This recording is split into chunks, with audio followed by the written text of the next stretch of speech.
오늘 본문은 사도행전인데요. 사도행전은 기록한 저자가 있는데 누가가 썼어요. 누가가 쓴 책이 한 권이 더 있어요. 누가복음인데 누가복음과 사도행전은 다른 책이 아니라 연결되는 거예요. 그러니까 누가복음이 전편, 사도행전이 후편 이렇게 보시면 돼. 그러니까 이게 이어진 책이다라고 보시면 되는데, 자, 누가복음의 전편, 누가복음은 어떤 뜻이냐면 예수님이 오심과 예수님이 고난 받으심과 십자가의 죽으심과 부활하심이 쓰여지는 게 누가복음이에요. 그 사도행전은 뭐냐면 예수님이 부활하셔서 이 땅에 40일 동안 계셨거든요. 그리고 마지막 40일이 흐른 뒤에 500여 제자 앞에서 승천하셨어요. 그러니까 40일 동안 이 땅에 계시면서 제자들을 만나시면서 그들에게 사명을 준 이야기가 사도행전이다라고 보시면 돼요.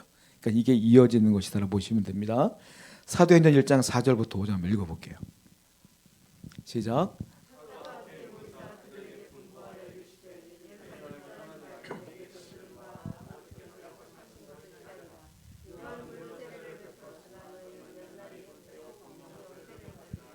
자, 아까 설명해드린 것처럼 예수님이 부활하셨어요. 부활하신 뒤에 제자들에게 보이셨어요. 아까 오전에 설교할 때도 도마에게도 보이셨고 마리아에게도 다 보이셨잖아요.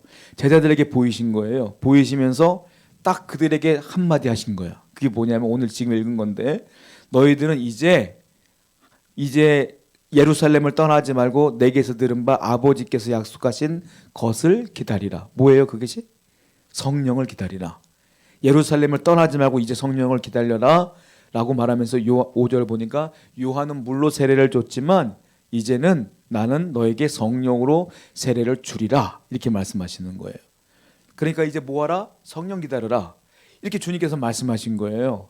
이게 제자들에게 지금 하신 말씀이야, 부활하신 예수님께서. 그런데 이 얘기를 들으면 아 그렇군요, 성령님이 누구십니까? 어떻게 기다려야 될까요? 어떻게 받아야 될까요? 이렇게 묻는 게 맞잖아요.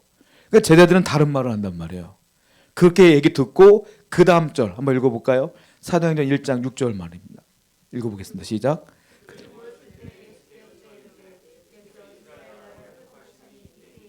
전혀 엉뚱한 말을 하는 거야.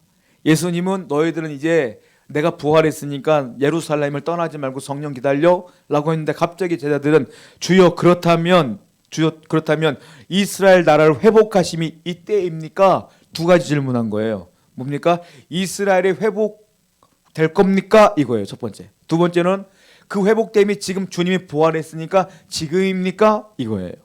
이 사람들이 묻는 건 뭘까요? 이제 주님 부활했으니까 로마 때려 부시겠군요. 이제 다시 우리나라가 회복하겠군요. 이게 그거예요. 독립. 우리가 이제 독립할 겁니까? 그리고 지금 부활했으니까 지금부터 할 거예요? 라고 묻는 거예요. 그러니까 예수님의 말씀과는 전혀 엉뚱한 자기들이 생각하는 얘기만 쭉 하는데, 저는 요 말씀을 보면서 야 2000년 전에 제자들이나 지금 우리나 똑같네 이 생각 들었어요. 왜 똑같냐면 저나 여러분들이나 주님께 기도할 때 뭐 기도해요? 맨날 이때입니까? 이거만 묻잖아 맨날. 하나님 제가 이런 문제가 있어요. 지금이에요? 언제까지? 이런 거 기도하지 않으세요? 하나님 경제가 어렵네요. 우리 가정의 경제가 어려워요. 어떻게 해결해 주실 거예요? 언제예요? 우리 자녀들 문제 언제 해결해 줄 거예요? 내 건강 문제 언제 해결해 줄 거예요? 내 사업장 문제 언제 해결해 줄 거예요? 다 이것만 기도한단 말이에요. 오늘날 모든 신앙인들이. 근데 이때도 똑같아. 예수님이 부활했는데 예수님은 성령 기다리라고 했는데 엉뚱한 얘기에 주님이 이 나라 회복할 날이 지금입니까? 똑같이 물어본다는 거죠. 그러니까 모든 사람들은 다 똑같다. 어쩔 수 없나 봐요. 사람인지라. 이 땅에 되어지는 문제가 너무 많다 보니까 해결해야 되니까 그 기도가 어쩔 수 없나 봐. 2000년 전이나 지금이나 똑같은 기도를 하고 있다라는 거죠. 그런데 주님은요 또 엉뚱한 얘기 하시는 거야. 그러면 그래 그건 질문하지 말어 이렇게 말해야 되는데 질문이 또 연결이 안 돼. 예수님이 하고 싶은 말만 해. 제자들이 이렇게 물어봤으면 거기에 대한 대꾸를 해야 되는데 거기에 대한 대꾸를 안 하고 뭐라고 말하냐 이렇게 말해요. 사도행전 1장 7절 한번 읽어볼게요. 시작.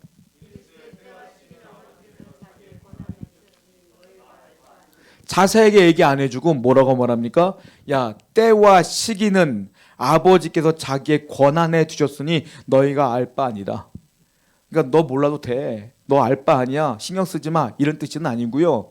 어떻게 신경이 안 쓰여져요? 여러분들 솔직히 내 가정에 문제가 생기는데, 자녀들의 문제가 생기는데 신경이 안 쓰여져요? 신경이 쓰여지지? 기도가 안 돼요? 기도하지? 이건 예수님께서 그 질문을 무시한 행동이 아니에요. 무슨 말이냐면, 나도 이해해, 나도 알아. 그런데 때와 시기는, 그 문제를 해결할 때와 시기는 너희들 소관이 아니라 하나님은 권한해 주셨으니 너희가 알 바가 아니다. 이 말은 신경 쓰지 마, 이게 아니라 너희는 기도를 하되 하나님께 맡기긴 하되 그 결과는 하나님께 그냥 맡기자, 이거예요. 맡기고 언제가 되든 하나님이 하실 것을 믿고 너희들은 다른 걸 해야 돼 라고 말씀하시는 거예요. 그러니까 여러분이나 저나 가정에 문제가 있을 수밖에 없고, 교회도 문제가 생기고, 나라에도 문제가 생기고, 내 자녀에게도 문제가 생기지만, 기도할 수 있지만, 걱정할 수 있지만 그 권한은 나한테 있지 않다는 거예요. 걱정한다고 문제 해결되지 않아요. 여러분들이 기도 1시간인데 해결 안 됐어. 2시간 하면 해결될까요? 안 돼요. 여러분 하나님 마음 먹고 해결하려고 하면 여러분이 기도하려고 눈 감는 순간 해결될 수도 있는 거예요. 그러니까 내가 기도를 막 덜 했나? 내가 기도를 조금 덜 했나? 이거 문제가 아니라는 거예요. 이 문제는 다 누구한테 있다? 하나님께 있다. 그러니까 우리는 해야 될 게 뭐냐? 생각날 때마다 기도를 하시라고. 기도를 하시지만 그 문제는 하나님 이렇게 해주세요 라고 안 돼서 원망하거나 불평할 이유는 하나도 없다. 왜? 하나님께 있는데 하나님이 때가 되면 알아서 해주시는 것이지. 우리는 뭘 하려 드냐? 예수님이 그 다음에 유명한 말씀하신 거예요. 자, 사도행전 1장 8절입니다. 시작.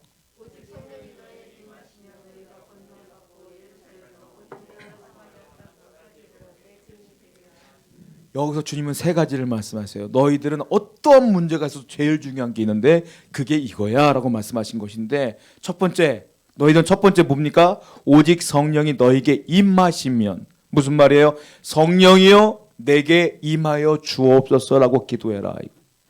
성령이여 우리 가정에 성령이여 임하여 주옵소서. 성령이여 내 문제 현장에 임하여 주옵소서. 우리는 뭘 해야 되냐? 성령을 구해야 된다. 성령은 곧 누구예요? 하나님인데 하나님이 이곳에 임재하기를 구해라. 이게 첫 번째라 이거예요.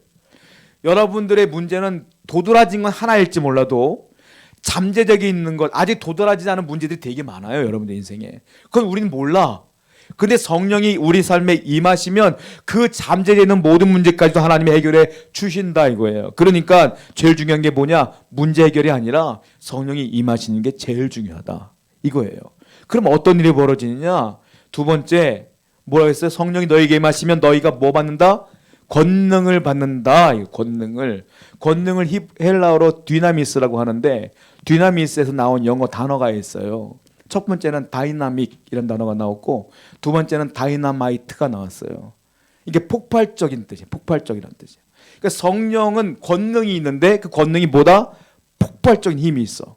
엄청난 힘이 있어. 그런 뜻이에요. 그러니까 성령이 임하시면 하나님은 능력이 너무도 대단하시기 때문에 그 문제 그냥 해결한다 이 말이거든요. 저는 이번에 코로나 사건 때문에 많은 것들을 깨달았지만 특별히 사람의 연약함을 깨달았어요. 인간의 연약함. 선진국 뭐 후진국 상관없어. 선진국이나 후진국이 너무 공평한 거야. 바이러스가 임하니까 선진국 사람도 죽고 후진국 사람도 죽고, 아무리 노력해도 부자도 죽고 가난한 사람 죽고 다 죽어. 코로나가 그렇게 대단하다. 바이러스 눈에 보이지 않는 그 하나 때문에 사람들이 얼마나 연약한지를 깨달았어요. 그러니까 이 문제 아무리 의학이 발달되고 과학이 발달돼도 그거 하나 못 잡는데 여러분들의 문제 여러분들 애쓴다고 힘든다고 되겠느냐 이거죠. 그러니까 성령이 임하시고 강력한 힘을 가진 권능을 가진 하나님이 도우셔야만 되지 않겠느냐, 이 얘기를 지금 주님이 하시는 거예요. 그러니까 오직 성령이 임하시기를 위해 기도하라. 그리고 그 권능이 너의 현장에, 너의 삶의 현장에 나타나기를 위해 기도하라 이렇게 말씀하시는 거예요. 세 번째 또 뭐라고 말했어요? 권능을 받고 예루살렘과 유대와 사마리아 땅까지 이르러 내 증인 되리라. 이건 뭡니까? 너희들은 이 사명을 감당하라 이거예요. 복음을 전파하는 사명. 그러니까 우리가 해야 될 기도는, 매일매일 해야 될 기도는 뭐냐가, 성령이여 임하소서, 성령이여 내 문제를 해결해 주옵소서, 그리고 주여 내가 주님의 사명을 감당하며 살게 해주세요. 이게 우리의 기도 제목이 돼야 된다는 거예요. 여러분들은 그래서 어떤 문제가 있어도 그 문제는 하나님께 어떻게 맡겨요. 기도는 하되 되든 안 되든 하나님의 권한에 있는 거예요. 그거는 하나님이 때가 되면 좋을 때, 가장 좋을 때 좋은 방법을 해결할 걸 믿고 그냥 가는 거야 우리는. 그럼 어떻게 해야 돼? 우리는 주여 대신에 내게 늘 성령이 임하시고 내게 힘을 주시고 하나님의 사명을 감당할 수 있도록 도와주세요. 이 기도를 매일 하시란 말이에요. 그러면 나도 모르는 사이에 하나님의 사명을 감당하다 보면 그렇게 고민했던 그 문제가 스르르 풀릴 때가 온다 이거죠. 이 말과 똑같아. 너희는 먼저 그의 나라와 그의 의를 구하라. 그러면 이 모든 것을 더해 주라. 이 말씀과 이 말씀이 똑같은 말씀이에요. 그러니까 성도 여러분, 우리는 힘들고 어렵지만 하나님을 구하며 살아갈 때에 하나님 반드시 역사하실 줄 믿습니다. 함께 기도하겠습니다.